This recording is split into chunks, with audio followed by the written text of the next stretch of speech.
Vamos à nossa lição, título da lição e verso. Quem puder me ajudar.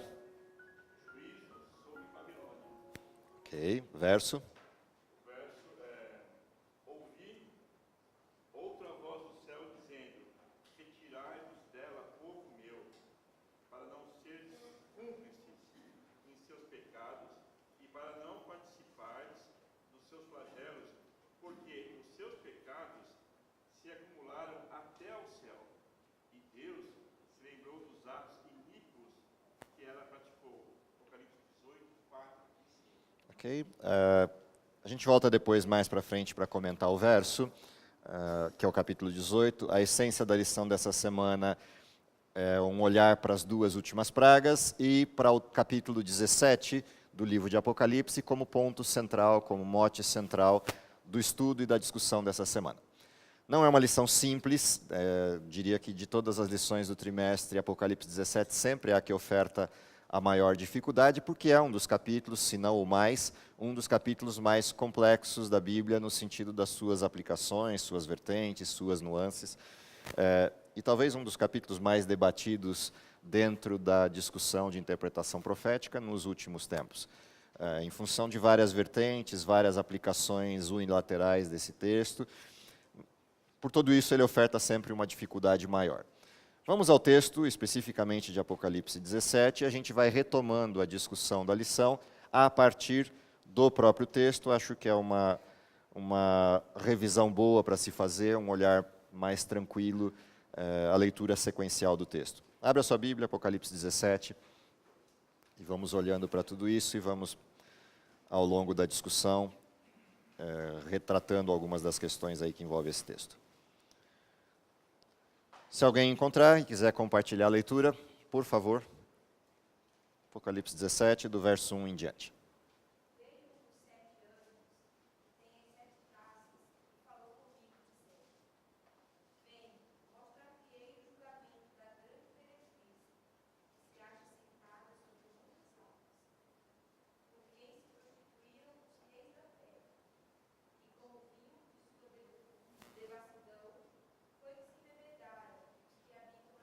Até aí um pouquinho. Aqui está o contexto do capítulo 17. De maneira muito semelhante ao que acontece em outros textos do livro de Apocalipse, você tem aqueles breaks, aquelas paradas, aqueles hiatos, para você olhar para uma segunda história a partir de uma primeira história que está sendo contada. O capítulo 16 de Apocalipse vinha descrevendo as pragas. O capítulo 15 descreve o contexto no céu em que o processo das pragas vai se deflagrar. O contexto no céu, o fim do julgamento, o fim do juízo de Deus pré-advento. As pragas, a manifestação do juízo de Deus contra aqueles que destruíam a terra, a partir da referência do encerramento do juízo daqueles que servem a Deus. Portanto, dois olhares diferentes de justiça manifesta. O primeiro olhar no capítulo 15, a justiça manifesta de Deus para com o seu povo, e encerrando o processo da graça, encerrando o processo de intercessão, Deus sela o seu povo, marca aqueles que ele vem buscar. Em contrapartida, porque esses foram marcados, caem os flagelos sobre a terra, sobre todos aqueles que não foram selados. E começa a primeira fase da justiça manifesta de Deus contra o pecado. Em contraste à justiça manifesta de Deus, a favor daqueles que foram perdoados dos seus pecados. Quando a gente chega no fim das pragas, as duas últimas em particular, as três últimas, na realidade, em particular, num olhar de transição, mas as duas últimas mais especificamente, há um olhar direcionado para aquele que liderou, aquele processo que liderou a união de todos os povos contra o povo de Deus e contra a verdade. E, portanto, essas últimas pragas concentram sua atenção primária ao desenho de justiça final de Deus. A de transição, ou seja, temos 4 primeiras pragas que são de maneira genérica contra os que destroem a terra. As 3 últimas pragas, sendo a 5ª a transição, ela muda o foco e passa a observar aquele que lidera o processo. O capítulo 17 começa exatamente nesse contexto. Dá um break na questão das pragas, vou te levar para ver o que acontece com este poder que liderou todo o embate contra a verdade, todo o embate contra o povo de Deus. Portanto, é uma parada no olhar para um foco específico para esse poder. Esse é o contexto do capítulo 17 e é assim que foi aberto. Tanto é que um dos 7 anjos que carrega as 7 taças é quem chama João para olhar para isso, para atentar-se a isso, para observar isso. Dentro desse contexto, vamos a quem é de fato essa mulher e como é que ela se manifesta. O texto diz que essa mulher está sentada sobre muitas águas. Esse é um texto conhecido no livro de Apocalipse, porque essa expressão, muitas águas, ou a expressão mar, ela está ligada a algo que o livro de Apocalipse explicita. Mar ou água são multidões, nações, povos, tribos e línguas. Se a gente olhar isso dentro do contexto específico de Apocalipse, este lugar em particular é o que a gente chama hoje de Europa, que era o lugar onde se assentavam as nações e multidões daquele então, daquela época, neste contexto. Assim como a gente tem um contraste oposto, que é o lugar deserto ou a terra. Essas duas expressões, lugar deserto ou terra, no livro de Apocalipse, é uma referência dos lugares não habitados ou não nacionalizados ou não institucionalizados como governo, para onde fugiram aqueles que durante o período medieval tiveram a chance de escapar das perseguições do fim do processo medieval para um novo mundo, um mundo promissor que se abria como lugar liberto ou lugar de liberdade para a propagação do Evangelho na sua forma plena, na sua forma mais precisa. Portanto, esse formato de contraste, terra e águas, esse contraste entre mulheres no livro de Apocalipse, a mulher do capítulo 12 e a mulher do capítulo 17, são autoevidentes no livro. São coisas fáceis de observar como elementos de antagonismo. A mulher vestida de sol, a mulher vestida de escarlata. Os mares ou as águas e a terra e o deserto. São contrastes que o livro de Apocalipse estabelece para 2 conjuntos de pessoas. Os que servem a Deus, que foram para a terra, para o lugar deserto, e os que servem a mulher, ou a besta, ou os poderes que por elas são regidos, que ficaram no lugar onde tem muitas águas e ali desenvolvem o seu percurso. Esse contraste é o que inicia o texto do capítulo 17. A partir daí, verso 3 em diante,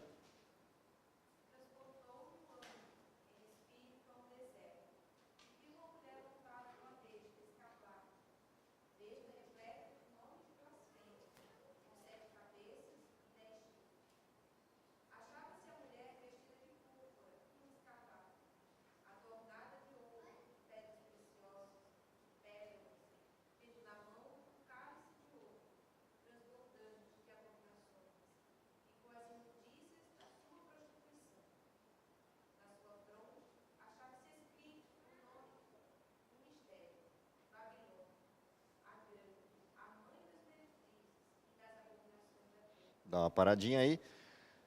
Quais são as características que esse texto traz e que são importantes de observar para constituir isso que é chamado de Babilônia? A primeira coisa interessante do texto são alguns contrastes entre essa mulher e a mulher do capítulo 12. Se a gente olhar a mulher do capítulo 12, como ela aparece referenciada? Vestida de sol, a lua debaixo dos pés, 12 estrelas na cabeça, grávida e com dores de parto para dar à luz. Ela dá à luz a um filho varão que regeria as nações com cetro de ferro. Esse filho foi atacado pelo dragão, que tinha 7 cabeças e 10 chifres. E esse dragão tentou devorar-lhe o filho, porém o filho foi assunto ao céu, junto de Deus, no seu trono. Portanto, a descrição do capítulo 12 aponta para 2 direções bastante específicas. Uma que é o Cristo, o filho varão que nasceu e ascendeu aos céus para junto do trono de Deus. Por sua vez, ela aponta para a direção de um povo específico, retratado pela coroa e pela lua e pelo sol. Se você voltar ao final de Gênesis, entre os capítulos 30 e 35 de Gênesis, você vai encontrar essa história lá na história de José e no sonho de José. As estrelas que se inclinavam junto com a lua e o sol, diante de José como uma representação do povo de Israel que viria no futuro e a forma como esse povo se conduziria. Se você vê essa retomada de cena no livro de Apocalipse, O povo em questão é o povo que originaria, enquanto modelo de nascimento, o Messias, o Cristo. Portanto, a mulher grávida é o povo de Israel aguardando o Messias que viria. E o Messias veio. Porém, quando o Messias ascende aos céus e o povo de Israel desiste do seu Messias, por conta da própria história, Cristo é crucificado por uma ação do povo de Israel, entregando Cristo a Roma, a história do povo de Deus persiste a despeito disso, porque Cristo ressuscita e o processo dos seus discípulos ou apóstolos forma o cristianismo que conhecemos. E o povo de Deus migra de um Israel físico-nação para um Israel espiritual, povo de Deus na terra. Este povo de Deus na terra é perseguido. E porque é perseguido, é protegido por Deus durante um período de 1260 anos para que não seja exterminado da terra. É o verso 6 do capítulo 12 de Apocalipse. Diz lá que a mulher fugiu para o deserto, para o lugar em que Deus a havia preparado para ela, e ficou protegida por 1260 anos. A primeira fuga desse povo se dá para os lugares ermos da Europa. As montanhas, a região de Piemonte, alguns foram para o sul da África, quando se descobre a possibilidade de dar a volta pelo continente, e vão habitar na região de Cabo Verde, nessas regiões todas, e formam vinícolas, os huguenotes foram para lá. Porém, uma parte desse povo, a partir dos anos da Reforma, 1517 para frente, começam a fugir para um mundo promissor que se abre nas descobertas de Colombo. E viajam na terra fundada de 1498, a terra da liberdade, os Estados Unidos da América, o lugar deserto do mundo, a terra promissora do início e berço do protestantismo. Essa estrutura de contraste dessa mulher aparece nitidamente representada em nível oposto na mulher que a gente acabou de ler. Em lugar da pureza e santidade do sol e justiça manifestos na primeira, ela guarda na sua vestimenta a cor escarlata e o sangue que carrega, com o qual se embriaga, porque o que recheia a sua taça com o resultado da sua prostituição é o sangue dos justos que ela perseguiu e matou. Com isso se embebedam os reis da terra. Portanto, essa cor escarlata atrelada ao conteúdo da taça demonstra a atitude dessa segunda mulher. Se a gente olha as características que estão apresentadas sobre quem ela está sentada, são exatamente as mesmas características, tanto do dragão, quanto da besta que esse dragão conferiu poder, a quem esse dragão conferiu poder, que aparece no capítulo 13, a primeira parte. Se a gente volta ao capítulo 13 e olha a referência que está lá, aparece uma besta que tem características distintas, uma aparência de leão, de urso, de leopardo e de um animal terrível e espantoso, os mesmos animais de Daniel 7. Essa besta que aparece no capítulo 13 move-se na direção de ataques ao povo de Deus e recebe poder do dragão. Porém, a sua principal atuação se dá, curiosamente, na última das suas fases. Se a gente reparar, essa besta, da mesma forma que outras representações, guarda as características de poder, e o último desses poderes é exatamente o chifre pequeno do poder que apareceu em Daniel capítulo 7 ou em Daniel capítulo 8, que governaria e faria prosperar seu governo por 1260 dias em Daniel, ou um tempo, tempos e dois tempos em Daniel 7:25, ou em 42 meses em Apocalipse 11, ou em 1260 dias em Apocalipse 12, ou de novo em 42 meses no capítulo 13.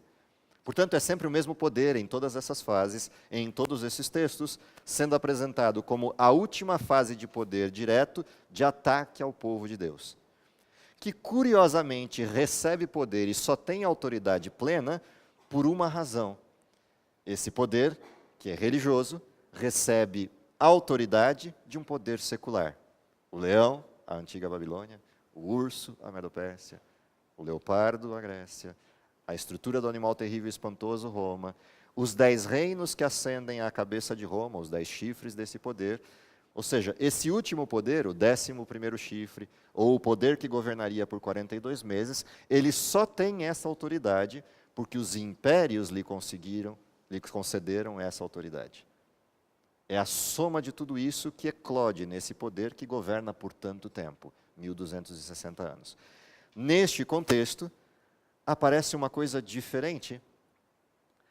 Aquilo que era uma junção de um poder imperial e religioso, a besta do capítulo 13, agora no capítulo 17 aparece como a representação exclusiva do poder imperial. E aqui tem uma transição de modelo. E é curioso porque se você comparar as duas bestas, você vai ver que existem diferenças entre elas. Elas não têm o mesmo texto relatado. Se você lê o capítulo 12, o capítulo 13 e o capítulo 17, você vai reparar que existe uma diferença na descrição desses símbolos. E essa descrição diferente retrata exatamente essa distinção. Aquilo que era um poder conjunto no capítulo 13, agora se separa em dois bem nítidos, a mulher e a besta. Embora a mulher agora é quem orquestra a besta, e por isso está montada sobre ela, e conduz a besta para onde ela quer conduzir. Diferente da besta do capítulo 13, que era uma aliança integrada entre dois fenômenos. Por isso aparece uma única figura, tanto para os impérios, quanto para o poder religioso. No capítulo 17, eles se separam como poderes independentes, mas que um orquestra o outro. Essa característica é distinta do nosso tempo, do fim da história. E é curioso observar esse desenho desta forma. Quando você observa a sequência do texto na descrição da mulher, ela também aparece como sedutora. Ela está repleta de joias, repleta de elementos que chamam-lhe a atenção. De maneira que ela apresenta-se ao mundo como proposta de sedução ao mundo para um propósito definido. E esse propósito definido é o que aparece no restante do texto. Na sua testa aparece uma coisa que é contrastante com a pureza do modelo anterior.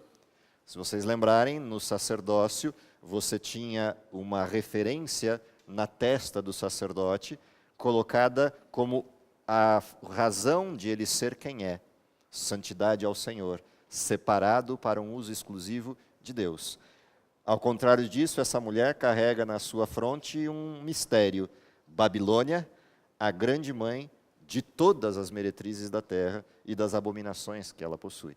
Portanto, aqui está o contraste entre aqueles que são os santos de Deus com aqueles que, dizendo-se santos, carregam as abominações da terra, carregam toda a confusão e prostituição da verdade. Portanto, há alguém que lidera todas as meretrizes da terra e lidera todos os poderes instituídos da terra. E orquestra isso. Esta é a mulher que aparece no texto. Mulher, se por um lado, no texto do capítulo 12, simboliza o povo de Deus e o povo de Deus preservado e selado, mulher, no capítulo 17, simboliza exatamente a mesma coisa. O povo de Deus que se desviou ou que se apostatou da fé. E por isso o contraste entre as duas. Logo, há uma mulher que se desviou da fé e orquestra todas as demais mulheres, compondo todo esse povo contrário a Deus. É disso que se trata essa introdução de identificação de personagens do capítulo 17. Por um lado eu tenho aqueles que servem a Deus, por outros aqueles que, orquestrados por essa grande mulher, formam todos os que não servem a Deus ou rejeitaram sua verdade em maior ou menor grau. Essa é a representação que a gente tem aqui. Do verso 6 em diante, começa a aplicação do propósito dessa mulher. Então, verso 6, quem puder, por favor.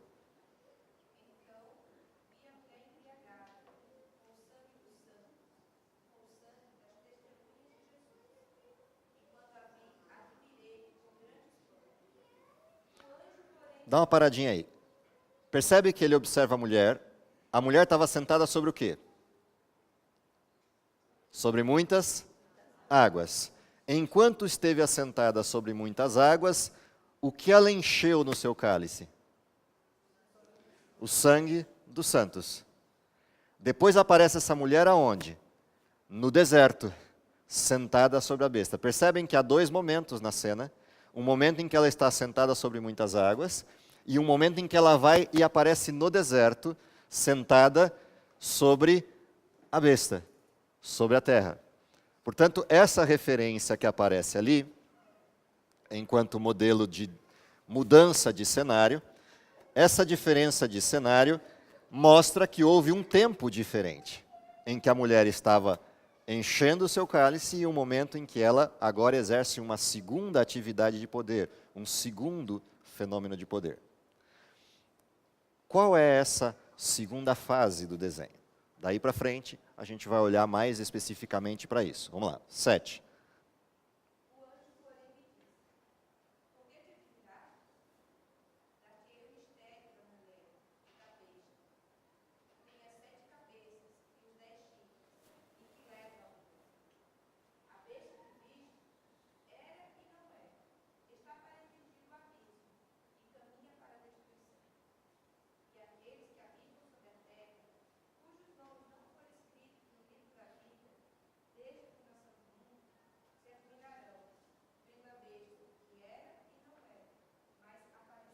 Portanto, aqui começam algumas coisas que dificultam a vida da gente. Ou seja, a representação dessa lista de elementos vai dando nó na descrição. Então, até aqui, se a descrição era relativamente simples, daqui para frente ela começa a ficar mais complicada. A primeira coisa interessante desse texto é o contraste dessa frase, aquele que era, que não é, mas aparecerá. E quando aparecer, caminha até a destruição. Se a gente lembrar, o livro de Apocalipse começou também com uma apresentação semelhante a essa. No capítulo 1, aparece o Deus Todo-Poderoso. Com que representação? Aquele que era, que é e que há de vir. Ou, em outra expressão, aquele que era, que é e que sempre será. Ou que aparecerá. Dentro dessa referência tem um contraste, ou seja, esse poder advoga para si mesmo o ser Deus. Com a mesma autoridade, com a mesma referência, com o mesmo poder e com a mesma extensão. Porém, há uma diferença. Ele era, não é e voltará a ser. Essa referência, se a gente volta à descrição da besta do capítulo 13, isso fica também autoevidente. Porque aquele poder era, mas foi golpeado de morte. Porém, diz que essa ferida mortal será curada. Se os dois textos agora a gente conecta as duas expressões, o que a gente tem? A história desse poder. Esse poder reinou por 42 meses, foi destruído no sentido de uma ferida mortal, foi revitalizado, e quando revitalizado, agora caminhará assim até a sua destruição. Na história, isso também é fácil de identificar. Se a gente desenhar essa história, o que a gente tem ali? Esse poder governa por 42 meses, ou seja, ele persiste de 538 a 1798, recebe uma ferida mortal, permanece assim com essa ferida mortal até 1929, se a minha memória não estiver me traindo. Eu sempre troco 23 com 29, mas é um ou outro. Quando Mussolini revitaliza o poder e devolve tudo aquilo que foi tomado aqui atrás, tanto como autoridade, como espaço físico, quanto os bens e possibilidade libertária. Esse poder começa a se fortalecer e vai até o momento em que ele recebe a autoridade plena. Apocalipse 13, a segunda parte. Quando alguém lhe confere outra vez poder, dá fôlego à primeira besta no sentido pleno, e lhe constrói uma imagem e convida todos os poderes da terra para que lhe adorem. Isso acontece com um evento chamado Lei Dominical.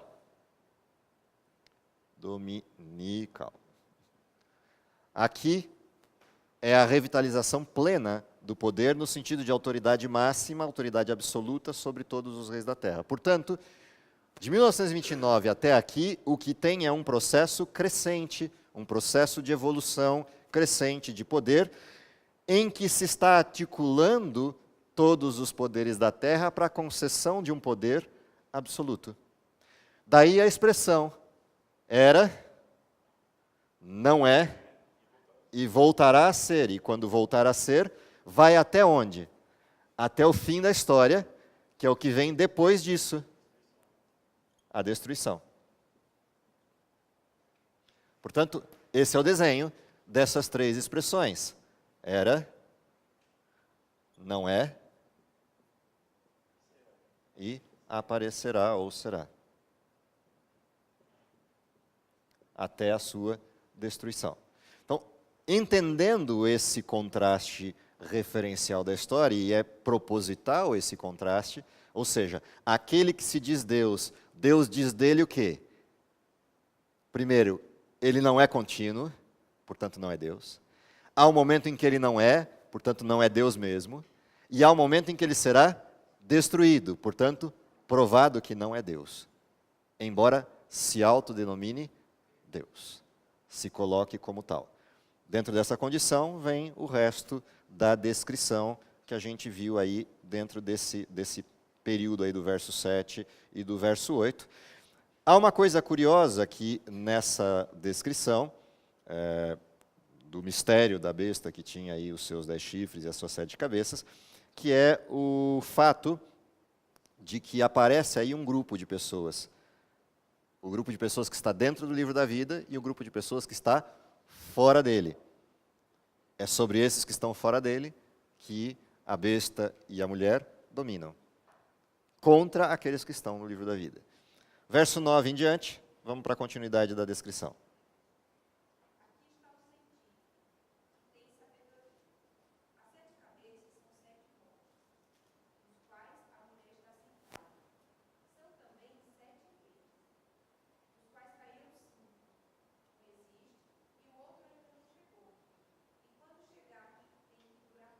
Dá uma paradinha aí, de novo aquelas coisas que dão nó no cérebro, aqui vem mais uma listinha delas. A primeira delas é a característica primária do significado dessas 7 cabeças. O primeiro significado dessas 7 cabeças são 7 montes. O segundo significado dessas 7 cabeças são 7 reis. Percebe que há uma referência de presente e passado nesse texto. 7 montes como uma referência temporal presente, onde a mulher está sentada, e 7 reis como uma referência passada, aquilo que deu poder a essa besta para onde essa mulher se assenta.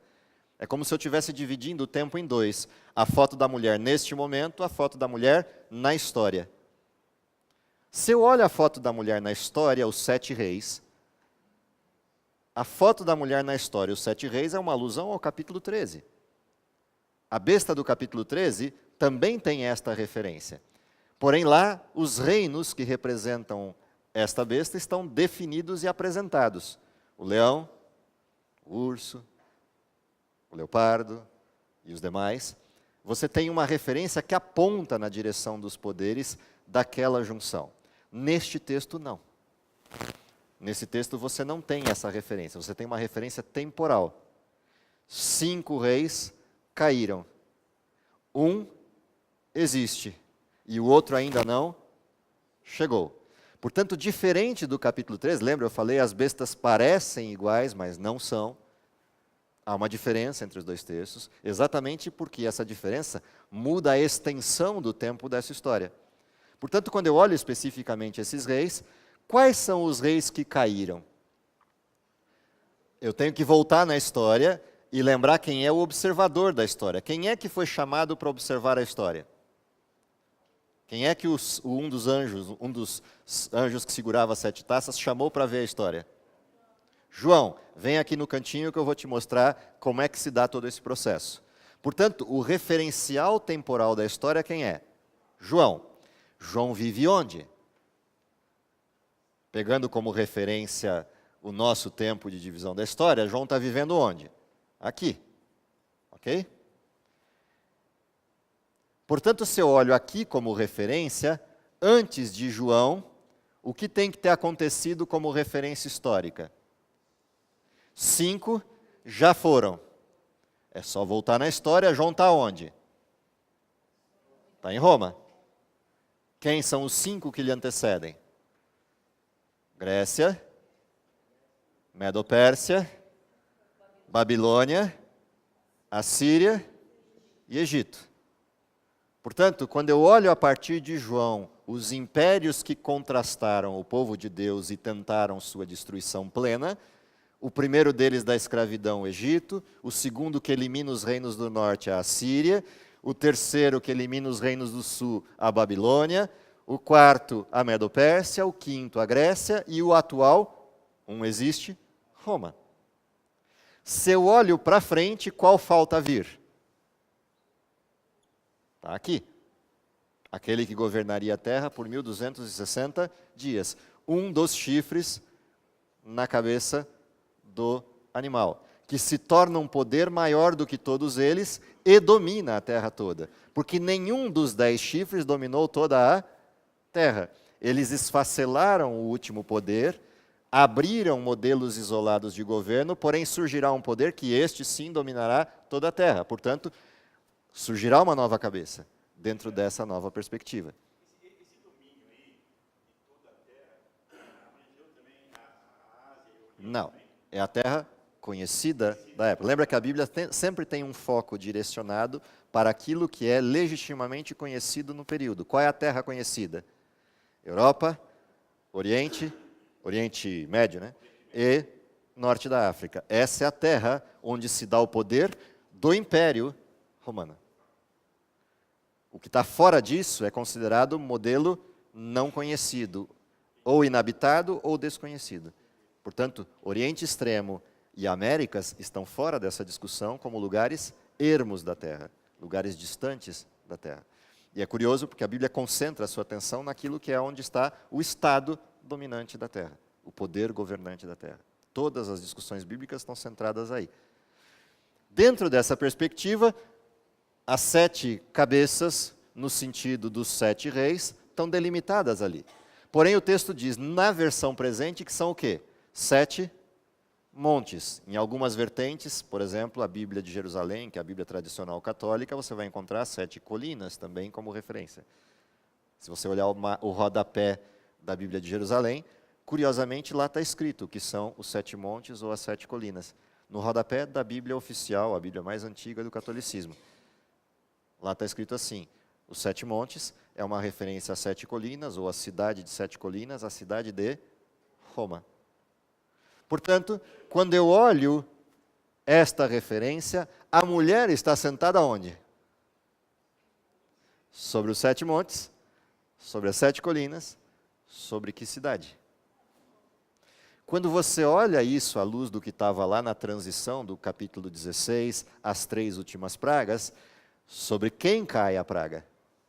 A transição e a próxima praga. Sobre a cidade onde a mulher está assentada. Reparte o seu poder em 3, divide a sua estrutura e começa a sua decadência. Toda a abordagem que agora a gente está vendo de forma sintética no capítulo 17 aponta para essa direção. Um poder que governaria por 1260 dias e o lugar onde ele governaria. Roma. As 7 cabeças juntas se concentram num só lugar como poder máximo. Roma. É como se tudo aquilo que aconteceu em todas as fases anteriores agora se tivesse concentrado aqui como orquestração. E essa é a parte curiosa do capítulo 17, ao demonstrar essa peculiaridade nova neste poder. Posto isso, como é que está o resto do texto? O texto diz que 5 já foram, uma existe e o outro ainda não chegou. E quando chegar, durará o quê? Pouco tempo. Essa expressão, pouco tempo, ou durará tempo, é uma expressão de tempo definido. Qual era a expressão que Daniel usou para a mesma referência?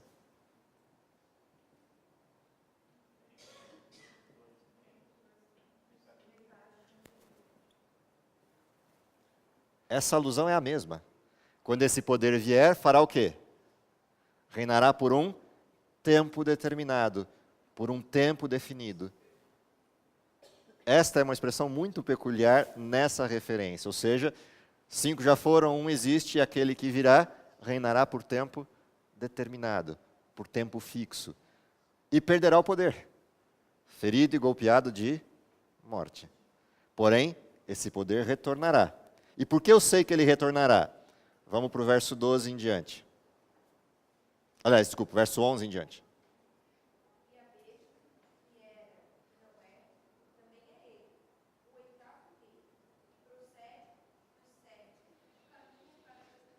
Portanto, olha o que aconteceu agora. Temos 7, 5 já foram, um existe, outro virá. Quando virá, reinará por tempo determinado. Como o tempo acabou, o que aconteceu com o poder? Um hiato. Não é. Porém, o que diz o texto? Voltará a ser. E para eu não ter dúvida de que não é nada novo, o que o texto diz? É um dos 7. Percebe? O texto ele é preciso, ele identifica quem é. Ou seja, eu sei que ele não é, e sei que ele voltará a ser. E voltará a ser porque ele é um dos 7. Eu já sei que não é nenhum de qual. Porque isso aqui são impérios. Só sobra um como revitalizado, que é um dos 7. Está aqui.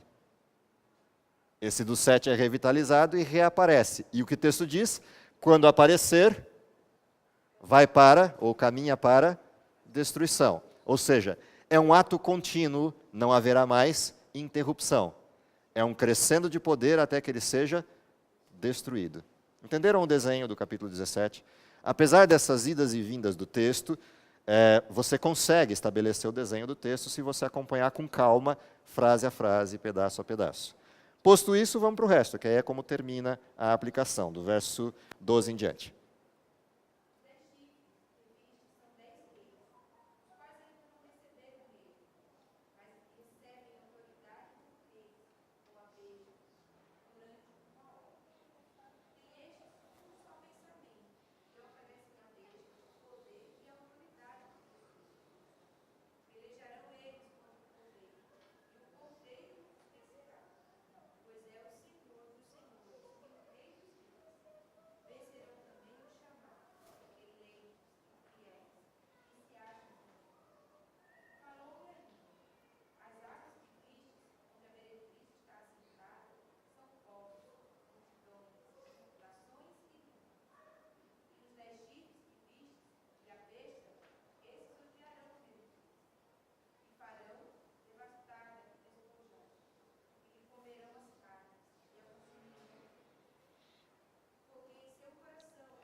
Beleza.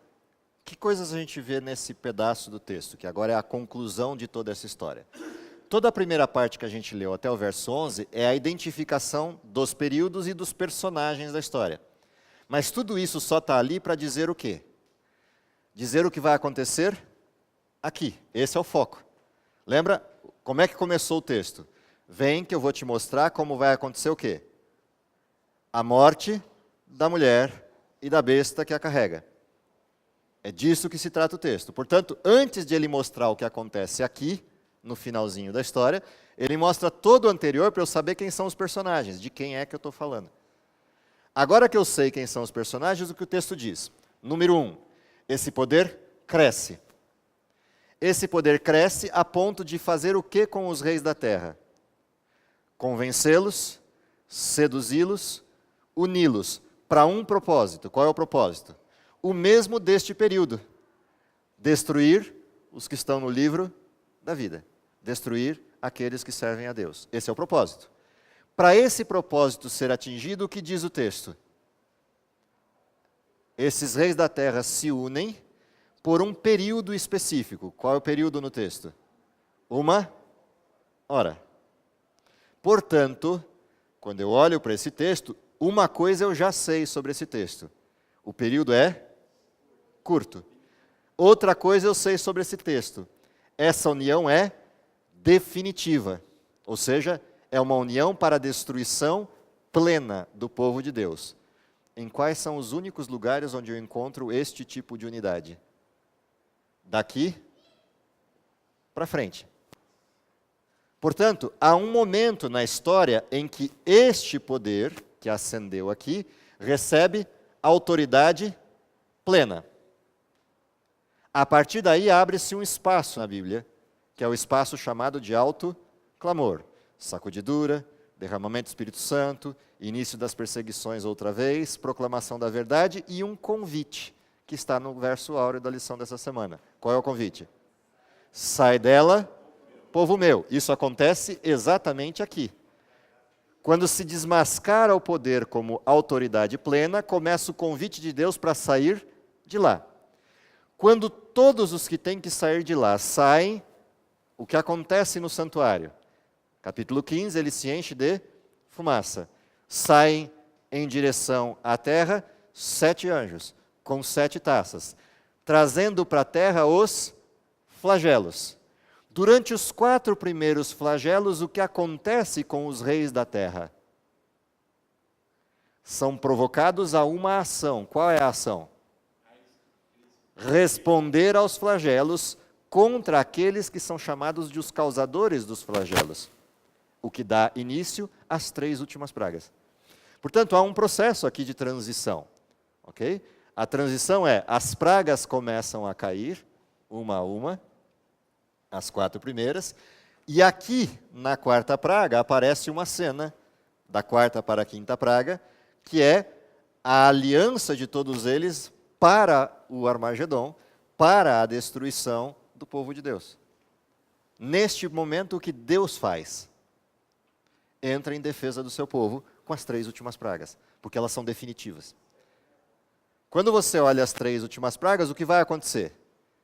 Na transição, você tem uma representação desta transição, que se dá naquela região que outrora foi a região dos embates, a metafórica seca do rio Eufrates, a invasão do rei Ciro à Babilônia, a libertação do povo de Israel.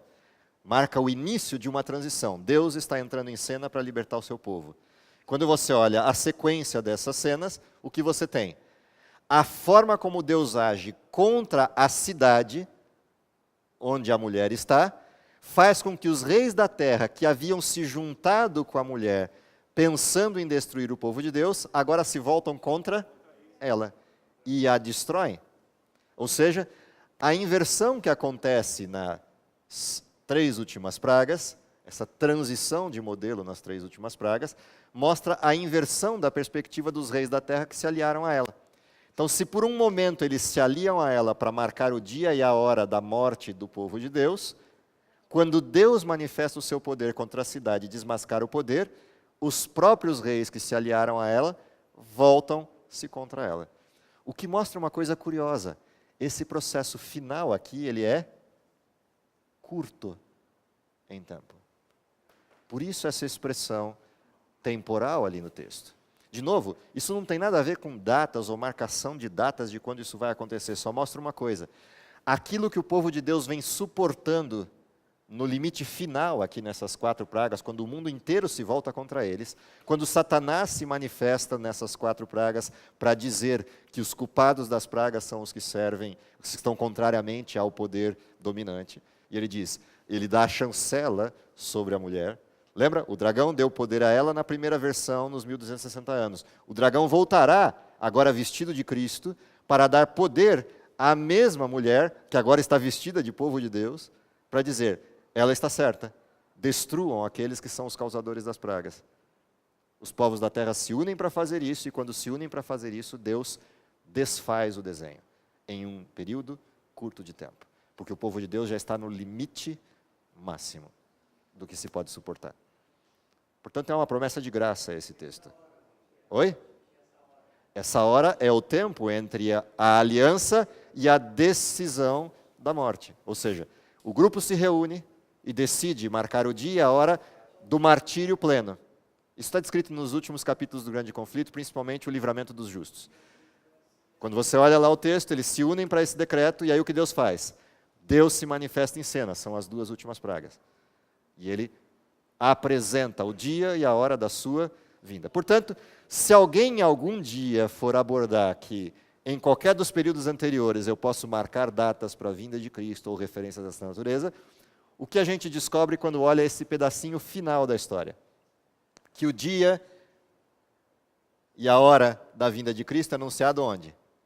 Aqui, nesse finalzinho das 2 últimas pragas. Que o céu se abre para ver a lei de Deus nesse período da última praga. que a referência do quarto mandamento, como aquilo que Deus sempre pediu, aparece na última praga. Todas essas cenas se dão no dia D, no formato final do desenho. Portanto, é de fato aquilo que Cristo sempre disse: o dia e a hora ninguém sabe. Porém, o que eu tenho de elementos cruciais? Todo o mapa histórico até aqui.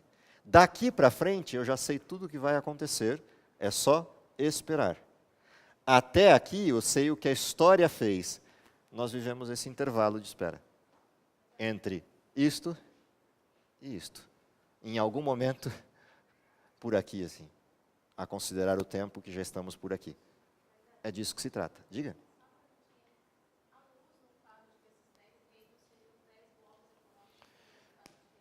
Eu, particularmente, não gosto de aplicações diretivas enquanto a história está em curso.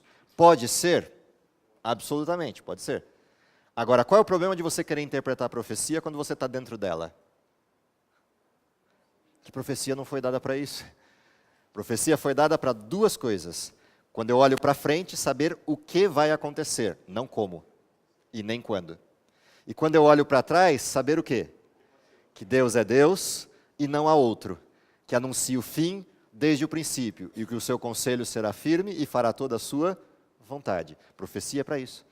Portanto, interpretar a profecia em curso é, em primeiro lugar, um risco imenso, em segundo lugar, um processo passível de erro.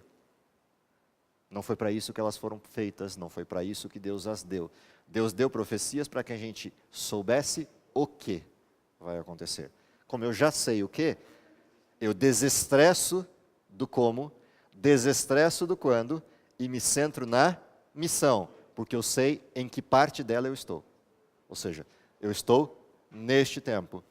Para que serve esse tempo? Mateus 24, versos 11, 12 e 13. Para que serve este tempo? Mateus 24, 14, o término da obra. Portanto, o que eu tenho que fazer neste tempo? 3 combates. Combate número 1, os falsos profetas que se espalham pela terra. Combate número 2, o combate à iniquidade da terra, que leva o amor de muitos a se esfriar. Combate número 3, aquele que perseverar até o fim, ou seja, revitalizar o amor de Deus neste tempo para o combate à falsidade deste tempo. É aqui que nós estamos. Levantar as bandeiras da verdade, levantar a bandeira do amor, levantar a bandeira da pregação e testemunho, neste contexto. Porém, o chamado é para estar de pé onde? Neste espaço. E este evangelho do reino será pregado em todo o mundo, em testemunho a todas as gentes. Isso se dá quando? Derramamento do Espírito Santo, alto clamor, último chamado de Deus. Isso não quer dizer que eu não pregue hoje, não quer dizer que eu não leve o evangelho ao mundo hoje, mas o contexto em que eu o levo é o verso 11, 12 e 13. Aquele espacinho de tempo ali do derramamento do Espírito Santo é o contexto do verso 14 na sua plenitude. Todos os povos, em todos os lugares, em testemunho. Por quê? Porque o povo de Deus será chamado para demonstrar que não seguiu a besta. Por isso o testemunho.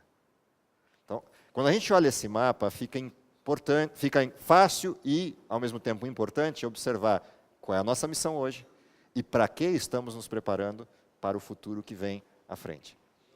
Diga.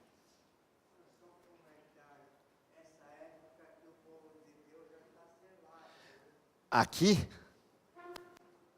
quando você olha esse pedaço, você tem um pedaço do povo de Deus selado. Quando você olha esse, você tem outro pedaço.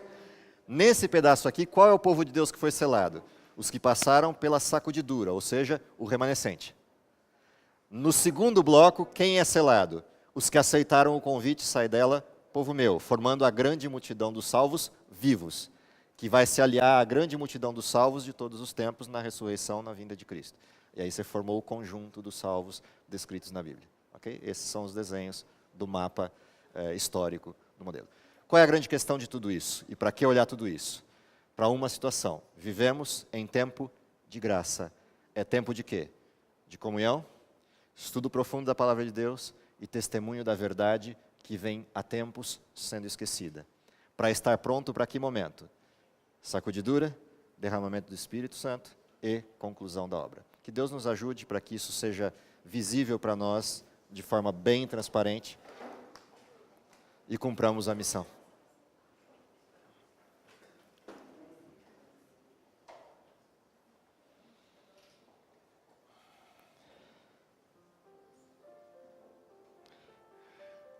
Querido Pai que está nos céus, te agradecemos pelo dom da vida. Te agradecemos porque não nos deixaste como teus filhos à deriva num mundo mau, mas nos mandaste sinalizadores, nos mandaste mensagens proféticas, nos mandaste orientações para que em cada fase da história o teu povo fosse, em primeiro lugar, protegido e, em segundo lugar, revitalizado na fé. Vivemos o tempo último da história, o mais difícil deles, mas sabemos que tu também não nos desamparaste, dando também a esse tempo mensagem profética e verdade presente. Dá, Senhor, que possamos retornar a esta verdade, olhá-la com atenção, nos preparando tanto para os desafios do presente, na pregação do Evangelho e propagação da mensagem da verdade, como no preparo para estarmos de pé a partir do momento em que a história começa a definir o seu curso final. Perdoa os nossos pecados, protege-nos como teu povo e, principalmente, dá-nos a esperança e o cumprimento dela, se possível ainda nesta geração, é o que lhe pedimos por Jesus. Amém.